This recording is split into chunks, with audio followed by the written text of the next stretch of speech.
Exporvisões apresenta Na Cadência da História, o seu patrimônio musical, com Gilberto Vieira e Rony Lima. Sejam todos bem-vindos.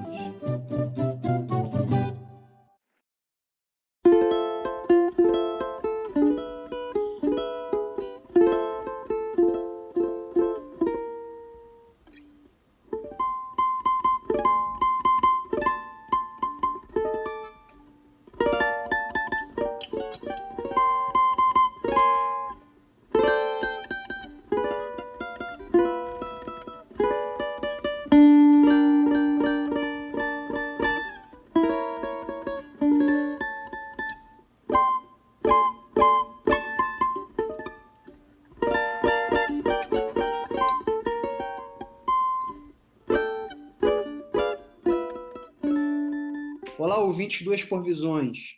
Vocês acabaram de ouvir um trecho da música Conversando com Deus, do Mestre Siqueira. Neste primeiro episódio de uma série dedicada ao cavaquinho, vamos conversar com o nosso grande amigo e músico Pedro Cantalice. Bacharel em cavaquinho pela UFRJ e mestrando pelo Programa de Pós-Graduação Profissional em Música, ProMus, também pela Universidade Federal do Rio de Janeiro. Pedro organizou o livro Rotas do Atlântico, dedicado ao repertório solo para cavaquinho e braguinha, junto com Paulo Esteireiro. É criador do projeto Memória do Cavaquinho Brasileiro, que será um dos assuntos centrais na nossa conversa. Seja muito bem-vindo, meu amigo Pedro Cantalice, e obrigado por aceitar o convite do Exporvisões. Olá, meus amigos. Eu que agradeço pelo convite e poder estar falando um pouquinho da minha trajetória com cavaquinho, dessas pesquisas, e estar em contato com vocês, historiadores, né? E aproveito para agradecer todas as pessoas envolvidas nesse projeto que é o Exporvisões, e eu acho que vai ser uma troca muito bonita para a gente. Pedrão, antes de tudo, a gente queria ouvir um pouquinho, saber um pouquinho como você chegou ao cavaquinho, desde o início, como é que foi a tua história, teus primeiros contatos com o instrumento, até você chegar a fazer o curso lá na UFRJ, bacharelado em cavaquinho na Universidade Federal do Rio de Janeiro. Beleza. Então, na minha família não tem músicos assim próximos, né? Porém, é uma família que eu considero muito festeira, assim. O meu pai é nordestino, da Paraíba, e minha mãe foi criada no bairro da Saúde, um dos bairros considerados berço do samba, etc. E nas festas assim da família sempre tinha muita música, né? Mesmo que mecânica, tinha muita música. E sempre o samba, mais o samba. O meu avô, pai da minha mãe, era ligado à galera do Cacique de Ramos.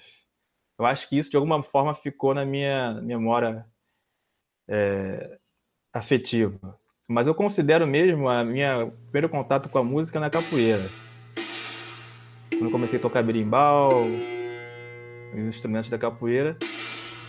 E aí isso já teve uma conexão maior, porque depois dos treinos de capoeira, os amigos pegavam instrumentos como tantã, repique, tamborim e começavam a tocar os pagodes.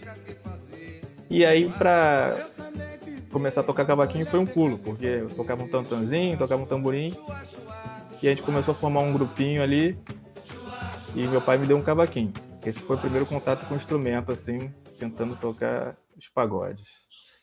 Agora, e aí durante esse percurso, eu, toquei muitas rodas de samba, depois eu conheci o choro, que foi uma música que me abriu muitas possibilidades. Inclusive, eu quero agradecer ao Beto aqui, grande Gilberto Vieira, que foi uma das pessoas que me ajudou muito nessa coisa do choro e da música, no geral, assim, numa forma de enxergar a música de maneira diferente, de maneira de maneira menos competitiva, que às vezes eu estava mal acostumado a ver, né? Então, no choro, eu tive acesso a outros instrumentos que eu também passei a tocar, como o bandolim, o violão. Porém, eu sempre tive um afeto maior pelo cavaquinho, talvez por ser o primeiro instrumento, né, considerado o primeiro instrumento que eu estudei assim de verdade com professor e etc. E aí eu assim estudei escola de música como Escola de Música Vila Lobos, que é uma escola muito bacana. Fiz o curso técnico, quer dizer, na verdade tentei fazer o curso técnico, etc. E eu lembro que em 2010, se não me engano, 2011, abriu o curso de bacharelado em bandolim na Escola de Música da UFRJ. Nesse período eu tocava bandolim já há algum tempo, e aí o professor me convidou para prestar vestibular e tal. Eu meio que não quis, porque eu não sei, na época eu estava querendo tocar nas rodas de choro, mas. E aí, no mesmo momento, o meu irmão, ele é um camarada que saiu do ensino médio e foi direto cursando graduação, mestrado, doutorado e pós-doutorado. E eu terminei o ensino médio e fiquei tocando, né? Assim, de repente, para a visão de alguns pais, isso pode ser estranho, assim, o que o cara vai ser? Vai ser um vagabundo, né? Vai tocar e tal. Acredito que meus pais não pensaram assim, mas sempre ficava aquele pé atrás. E aí minha mãe perguntou, poxa, seu irmão já está fazendo mestrado, você não vai fazer nada? Eu falei, ó, só vou fazer alguma coisa, aquela desculpa, né? Só vou fazer alguma coisa, alguma graduação se tiver de cavaquinho. E aí os tempos foram passando, abriu de bandolim, o professor convidou, meio que esquivei e tal. E aí acabou que, acho que foi em 2012, se eu não me engano, 2013, que abriu o curso de cavaquinho também pela Escola de Música do UFRJ. E aí eu entrei em 2014 e começou também, aí abriu novas perspectivas para a minha vida musical aí. Ô Pedro, aproveitar aqui uma pergunta, já emendando essa do Gilberto. Como é que você vê como formado, né, em bacharel em cavaquinho, como é que você vê para o instrumento a importância dele estar dentro de uma universidade? Primeiramente, o contato e também a quebra de alguns preconceitos, sabe? Isso é muito interessante porque mesmo é engraçado, né? A gente falar disso, mas mesmo, né, a gente no século XXI e eu estando dentro de uma universidade sofria, não são bem discriminações, mas tem umas piadinhas que soltam, etc. A gente sabe, né? Instrumento de pagodeiro, instrumento menor, instrumento de presidiário, tem aquelas piadas. Mas eu acho que o fato dele estar dentro da universidade amplia um pouco mais, quebra um pouco essas barreiras, né, pré-concebidas, e eu acho que o mais importante, uma coisa que está acontecendo nesse curso, é porque é um instrumento que eu acho que ele contribui muito mais de fora para dentro da universidade nesse momento. Porque é um instrumento que a sua trajetória é da música popular, na música folclórica. Inclusive, o professor titular, o Henrique Kais, é um cara muito vivido no samba e no choro. Então, ele acaba levando muita coisa de fora da universidade, entre aspas, né, para dentro. Então, está sendo uma troca muito bacana essa coisa. Acho que está sendo muito importante assim, o cavaquinho na universidade e também esse conhecimento de dentro para fora, que é o contato com a música acadêmica, com a música de concerto, tem sido estudado o cavaquinho de forma diferente, né? Ou às vezes pensando em outras metodologias de ensino, até essa questão mesmo histórica, né, do cavaquinho. Assim, a gente não tem isso formalizado na faculdade, mas é uma ideia que me surgiu também por aí, pensando assim, por que não ter um curso de história do instrumento, ou pensar algumas disciplinas que tenha a ver com isso. Eu acho que para o instrumento é muito positivo essa presença na universidade. Eu fiquei pensando no viés contrário, que me dá a impressão que esses campos, eles na verdade, eles disputam, né? O campo da música formal, vamos dizer assim, e o campo da música oral, de tradição oral. E aí um tem argumentos contra o outro. Eu achei interessante que você falou do preconceito que há, de alguma maneira, para mais ou para menos, ainda hoje, dentro desse ambiente mais acadêmico, em relação aos instrumentos populares e, enfim, os seus repertórios e práticas. Mas é curioso também, a gente que tem um trânsito direto com choro, com samba, enfim, com músicos de tradição popular, aquela frase, o estudo rouba a alma. Não, fulano é muito estudado, a alma dele está como músico, está perdida. Ele vendeu a sua alma para o estudo, alguma coisa nesse sentido, né?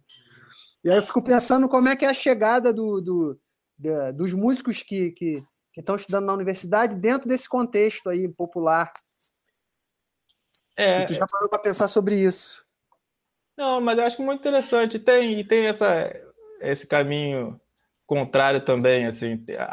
O pessoal da música popular, você está tocando muito duro, né? Muito erudito, e essa coisa do roubar a alma.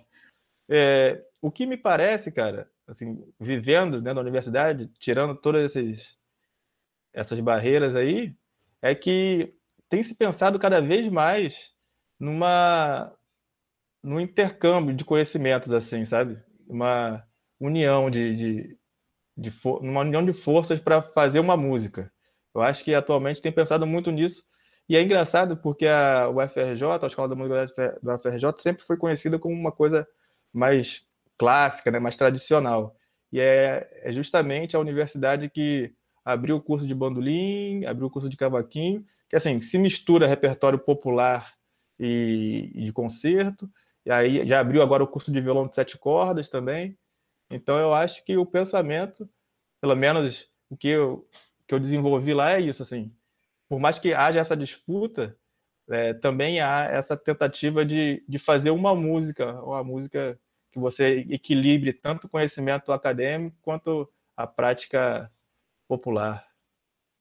É interessante pensar nisso até na perspectiva histórica, Pedro, porque parece que que a gente conclui um círculo, como se a gente estivesse reiniciando a própria história dos instrumentos e da prática musical, principalmente na perspectiva do músico profissional, ou do músico que se dedica aos instrumentos. Porque se a gente pensar no século XIX, praticamente o músico que tocava na orquestra era o mesmo músico que tocava no teatro. Verdade. Que tocava machixe. Então, essas fronteiras, de alguma forma, parece que no avançar do século XX elas foram separadas. Talvez muito em parte, até estou levantando uma hipótese aqui, talvez alguém que esteja ouvindo aí pode nos responder e lançar uma pergunta para a gente nos comentários. Acho que é muito em função até da próprio desenvolvimento da indústria fonográfica e a necessidade de separação desses tipos de práticas e músicas por uma lógica mais de mercado. Mas eu tenho a impressão que, pelo menos no século XIX, por exemplo, o trânsito dos músicos entre aquilo que a gente chama de erudito e popular era muito intenso, era muito comum. E parece que, pelo que você está falando, essa tendência ela está ganhando força novamente. Isso é muito bom, acho muito positivo. Quem sai ganhando é a música, né? Parar para ver, isso não é só no campo da música, não. Você tem hoje cada vez mais essas manifestações populares, elas sendo estudadas nas universidades, sendo levada para lá, né? E é interessante porque casa muito com o que o Pedro falou, né? Da contribuição que essas manifestações populares ou chamados instrumentos populares, como o cavaquinho sempre foi visto, como ele acaba sendo mais importante para a universidade absorver, né, do que o contrário. Então é interessante ver esse movimento no século XXI, né? Eu acho que o cavaquinho é um exemplo disso, o próprio bandolim é um exemplo disso, e aí me veio também à cabeça algumas danças populares que as universidades hoje cada vez mais estão absorvendo, porque as pessoas estão levando para dentro, né? Então esse diálogo ele é muito rico nesse sentido, né? Eu acho que todo mundo ganha, não tem essa, é uma troca muito, muito rica. E em relação a esse assunto, falando de história, o que você nos seus trabalhos de pesquisa aí encontrou de registro histórico do instrumento, assim? Estou falando não de áudio, até porque dependendo da época que a gente for falar, não vai ter nenhum registro de gravação, né? Mas de repente uma notícia de jornal, como é que o instrumento ganhou o noticiário aí? Como é que ele chegou até nós? Quais foram as primeiras manifestações que a gente tem registro aí do cavaco no Brasil? Eu acredito que o cavaquinho, assim, a gente tem algumas teorias sobre a chegada do cavaquinho. Na verdade, isso é muito estudado, muito pesquisado atualmente, inclusive por pesquisadores e músicos portugueses, né? E eu acredito que o cavaquinho, se ele veio de Portugal, né? Se chegou por Portugal, ele veio com outro nome. Ele não veio como denominado cavaquinho mesmo. E eu acredito que tenha sido através do instrumento que era conhecido como machete ou machete. E aí é interessante que a gente vê em Portugal ou na Ilha da Madeira tinha também um instrumento com esse nome, que na verdade com esse nome não, instrumentos que carregavam essa nomenclatura, que eu acho que era de magro, instrumento pequeno, essa denominação machete. E essa nomenclatura a gente encontra muito em matérias de jornal antigo do século XIX, como eu havia dito, às vezes até para identificar alguns escravos fugidos, né, que tocavam machete. É muito interessante também observar no conto de Machado de Assis, o machete, que é muito a relação que ele faz, como se fosse essa coisa do popular e do erudito também. Que, assim, eu vou dar um spoiler mais ou menos aqui da história, que é um camarada que tocava violoncelo e tal, e aí no final ele conheceu um cara que tocava o machete, que era um instrumento alegre, as mesmas características do cavaquinho. E no final das contas, a companheira dele vai embora com o machete é melhor, é mais alegre, etc. Dando um spoiler aqui, é legal conhecer esse conto aí do Machado. E aí você vê que é um instrumento que tem essa mesma característica do cavaquinho, essa coisa alegre, saltitante, popular e etc. E aí, segundo o pesquisador português Nuno Cristo, a referência mais antiga que temos hoje da palavra cavaquinho, ligada para um instrumento musical, é de 1822, de um livro de um geógrafo francês, que tinha muito essa coisa de relato de viajantes, etc. E aí, depois eu posso dar o título certinho, que é um título em francês, talvez o Beto vai saber falar melhor do que eu isso aí. O trecho é de 1822, que relata, eu posso ler para vocês aqui uma tradução? Só um momento. É o Balbi, né? Isso, Adriano Balbi. Ensaio estatístico sobre o reinado de Portugal de Algarve. Pronto. E aí, assim, uma tradução que eu fiz aqui pelo Google e pegando outras traduções, eu cheguei no seguinte resultado. Ele relatando, né? Um mulato do Rio de Janeiro, dotado de um raro talento para a música, renomado, acima de tudo, por tocar perfeitamente em uma pequena viola francesa de sua invenção, chamado cavaquinho.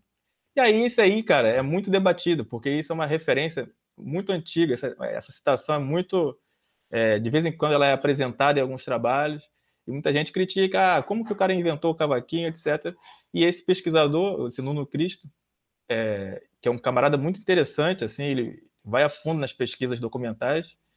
Na verdade, a pesquisa dele é sobre o cavaquinho minhoto, que é um tipo de cavaquinho do norte de Portugal, né?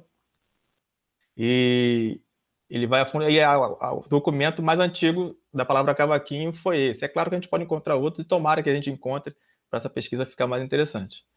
Então, tentando responder a questão do Beto, essa referência é muito interessante porque, inclusive, esse Nuno Cristo, esse pesquisador, ele vai rebater algumas afirmações de pesquisadores brasileiros, ou de geral, que ele acha que é uma visão muito eurocentrista ou lusocentrista, que o cavaquinho veio de Portugal, o cavaquinho veio de Portugal. E com essa afirmação aí, já gera dúvidas, né?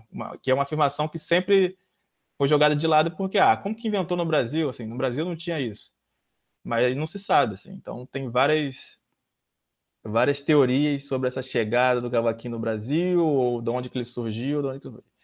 E aí, cara, há alguns pesquisadores, eu acho que o próprio Mário de Andrade dizia que o cavaquinho chegou no Brasil pela Ilha da Madeira.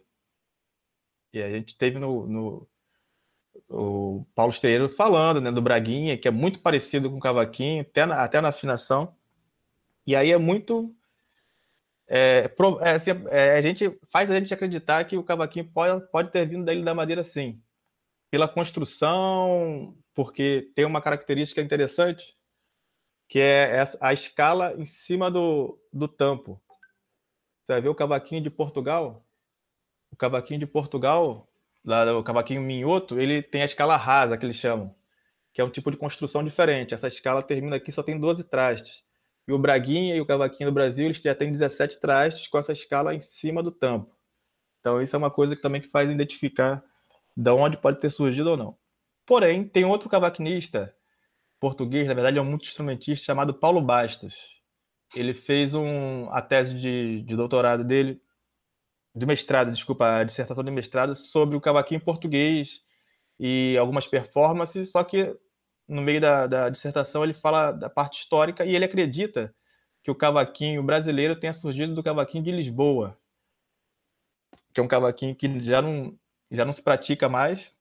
Assim, ele, inclusive, fez uma réplica, ele conseguiu, a partir de fotos, fazer uma réplica, e ele acredita também que o cavaquinho brasileiro, pela construção, por parecer muito esse cavaquinho de Lisboa, e pelo cavaquinho de Lisboa ser tocado por palheta. E aqui o cavaquinho no Brasil parece que sempre foi tocado por palheta. Então, assim, são teorias, são investigações que eu acho que vem... e as duas investigações de fora, né, de Portugal, que vem muito somar para a gente a tentar buscar essa origem e saber melhor um pouco como o cavaquinho se achegou aqui no Brasil. Eu não sei Esse se papo de respondi. origem É muito doido, é muito difícil. É muito desculpa. doido. É muito, muito complicado de fechar. Porque alguém vai encontrar um outro documento que pode levar a discussão para outro campo, enfim. Inclusive, eu sempre fui orientado, assim, nas pesquisas acadêmicas, a fugir um pouco dessa questão da origem, porque no caso do instrumento popular, como o cavaquinho, um instrumento fácil de carregar para um lado e para o outro, como que a gente vai saber, né? Assim, não tem...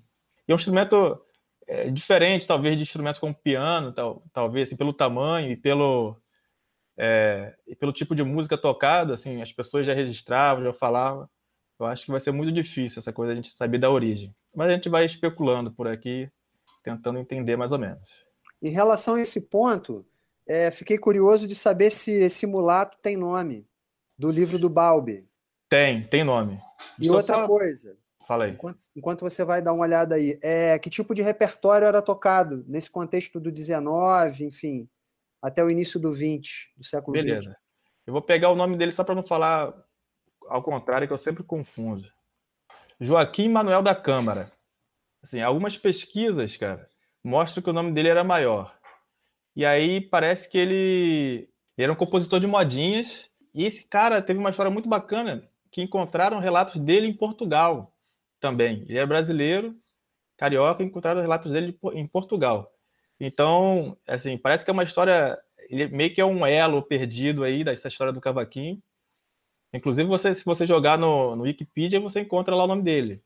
Joaquim Manuel da Câmara. E ele está lá como cavaquinista, violonista e compositor de modinha. Então, provavelmente, eu não sei se ele tocava se acompanhando, né, nas modinhas, provavelmente sim. Solava alguma coisa, fazia melodia. Agora, é interessante, cara, que parece que 15 das composições desse camarada sobreviveram por anotações do... Sabe? Noicon. Isso. Noicon, isso. Esse cara transcreveu 15 melodias desse cara, e eu acho que estão presentes lá na biblioteca de Paris. Então esse Joaquim Manuel da Câmara é uma personagem muito interessante, que acho que vai funcionar como elo aí, tanto na história do cavaquinho, como nesse trânsito Brasil-Portugal, desde o século XIX ou antes, né? Assim, dos músicos. Então, respondendo aí a tua pergunta, Joaquim Manuel da Câmara, eu acredito que o repertório modinhas e lundus, né? Aproveitar aqui, Pedrão, e abrir o site aqui do Música Brasilis e vou ler aqui uma pequena biografia de quem foi o Sigmund Noichl. Não sei se é assim que fala. Quem souber pronunciar melhor depois diz pra gente. Então, o Noichl foi um dos discípulos preferidos do Haydn, residiu no Rio de Janeiro entre 1816 e 1821, período em que compôs cerca de 70 obras. Colaborou com o padre José Maurício Nunes Garcia na execução do Requiem de Mozart e, a essa altura, inédito nas Américas. Escreveu as primeiras peças clássicas inspiradas em gêneros populares brasileiros, o lundu e a modinha. Daí que provavelmente a aproximação dele com esse cavaquinista tem a ver com essa coisa da pesquisa dele, do repertório que ele estava escrevendo, compondo, e pelo que você falou, transcrevendo também, né? Agora, Pedro, a gente tem muito essa ideia, né, aqui no Brasil, do cavaquinho está muito associado ao samba e ao choro, né? E aí, eu lendo o seu artigo, que a gente vai colocar, inclusive, à disposição no programa, tem uma fala do Henrique Cases, em que ele vai falar o seguinte: no Brasil, o cavaquinho desempenha importante função no acompanhamento dos mais variados estilos, desde gêneros musicais urbanos, como o samba e o choro, até manifestações folclóricas diversas, como Folia de Reis, Bumba Meu Boi, Pastoris, Chegança de Marujos. E aí, cara, a gente está pensando o seguinte, né? Qual é a relação do instrumento nessas diversas manifestações da cultura brasileira? É o seguinte, eu acho que a própria história da música no Brasil, né, na música popular brasileira, ela está sempre focada na música urbana, ou então, a maior parte das vezes, focada nessa música urbana que acabou se difundindo mais com a questão das gravações, da indústria fonográfica, não é isso mesmo? Então eu acho que a história acaba se focando mais nisso, porque tem mais material, tem mais visibilidade, não sei porquê, mas a gente tem muita referência a esse âmbito da música, que foi um espaço que o cavaquinho se tornou instrumento essencial. Então, por exemplo, se você pegar lá no início dos choros, né, os trios de flauta, cavaquinho e violão, parece que era o trio inicial assim da música, considerado o trio inicial da música urbana brasileira, que tocavam as polcas, as shots, as mazurcas europeias da forma brasileira. Depois veio se tornar o grupo de choro, se tornou regional. O cavaquinho sempre esteve presente. Também, depois no samba, o cavaquinho estava sempre presente. Que aí foi esses dois gêneros aí que eu acho que se popularizaram no início dessa chamada música urbana. A gente está pensando em Rio de Janeiro, né? Mas a gente nunca parou para pensar como que seria no interior do Rio de Janeiro, por exemplo, né? Que música que tocavam lá, até porque não se registra a história dos interiores, muito difícil. Atualmente talvez tenham mais pesquisas, mas eu sempre bato nessa tecla que, por ser um instrumento de muito fácil transporte, ele poderia estar tanto nas capitais quanto nos interiores. E aí, uma outra coisa que eu quero salientar, que eu vejo muito nessas manifestações, até hoje em dia, você não tem uma obrigação de instrumentação. Muitas vezes você tem instrumentos que tem ali para tocar. Então, tem relatos de pesquisadores, você está tocando ali uma folia, aí tinha sanfona, viola e violão. Mas aí numa outra tempo, sei lá, num outro relato, você tinha o cavaquinho, o bandolim. E aí eu vejo muito, sabe? Não tem uma obrigatoriedade de instrumentação, mas são instrumentos que estão ali à mão. Eu acho que o cavaquinho é um instrumento muito fácil de estar à mão, tanto pelo seu tamanho, quanto pela sua praticidade de tocar. Eu acho o cavaquinho um instrumento muito prático de se tocar. A gente aqui está falando, nós somos músicos, a gente sabe como se você pegar ali 3, 4 posições, você consegue já tocar algumas músicas. Então, eu acho que o cavaquinho está presente, sim, como o Henrique Cases falou, em muitas dessas manifestações folclóricas, populares aí. Porém, isso nunca foi tanto estudado a fundo ou muito divulgado, como no samba e no choro, e nunca temos muitas gravações disso também, temos bem menos em relação a esses gêneros urbanos. E também eu acho que não é um instrumento obrigatório, é mais esse intercâmbio assim, de instrumentos presentes ali que você pode tocar e não tem uma regra. Eu acho que tem a coisa também até da palheta, né, Pedro? Acho que é por essa questão mesmo, Beto. Nesse trio de corda lá, o flauta, cavaquinho e violão era o instrumento rítmico da coisa. Não tinha o pandeiro ainda. Então quem fazia a base rítmica era o cavaquinho, assim, a pegada mesmo forte era o cavaquinho. Eu acho que é o instrumento que faz muita ligação da percussão com a parte harmônica. Tá? E você tem algum exemplo aí de uma gravação assim que seria uma gravação primeira? Tem gravação sim, Beto. A minha pesquisa, Memória do Cavaquinho Brasileiro, tem focalizado os cavaquinistas solistas, né? Que executam a melodia. Então, a mais antiga que eu encontrei foi de 1927, que é o Américo Giacomino. um grande violonista, mas executando o cavaquinho. É uma valsa que chama Araci. Então vamos ouvir agora Araci, de Américo Jacomino, conhecido como Canhoto.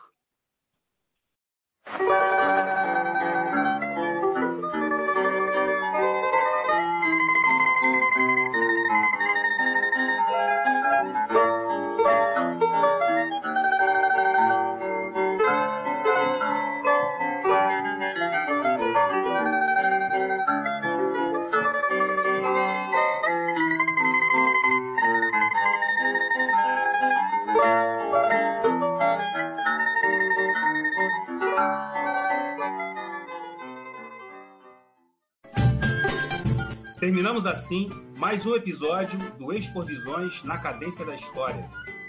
Queremos agradecer a audiência de vocês. Críticas e sugestões são sempre bem-vindas. E não deixem de visitar o blog expovisões.com. Até a próxima!